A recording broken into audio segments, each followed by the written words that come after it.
Hi ma'am. Hi మా.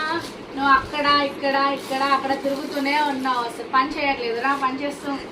Ma'am சொல்லுங்க ma'am. இப்போ நான் என்ன மேம் பண்ணணும்? கவுண்ட் பண்ணு. ஓகே. லைவுக்கு ஸ்டாக் அரேஞ்ச் பண்ணு. சரிங்க மேம்.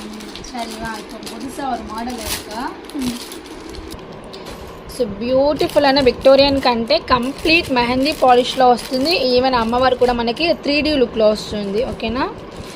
సో ఇందులో 2 వెరైటీస్ ఉన్నాయండి. అది కూడా మొనాలిసా డ్రాప్స్ వచ్చి కస్టమైజేషన్ చేయించాము. ఒకటి వచ్చి గ్రీన్ అండ్ ఇంకొకటి వచ్చేప్పటికల్లా పర్పుల్ షేడ్. ఇది కూడా ఓపెన్ చేసి చూపిస్తాను. ఈవెన్ ఇయర్ రింగ్స్ కూడా మనకి సేమ్ టు సేమ్ ప్యాటర్న్లో వస్తుంది. బ్యాక్ సైడ్ ఖచ్చితంగా థ్రెడ్డే వస్తుంది. ఓకేనా. సో హెల్దీ నెక్ ఉన్న వాళ్ళకు కూడా సరిపోతుంది. సో ఇది వచ్చి మనకి పర్పుల్ అనమాట. సో అన్నీ కూడా ఒరిజినల్ బీడ్స్ అండి. ఒరిజినల్ బీడ్స్ ఎప్పుడు కూడా ఈవెన్గా అయితే ఉండవు, ఒక్కొక్కటి ఒక్కొక్క సైజులో ఉంటుంది.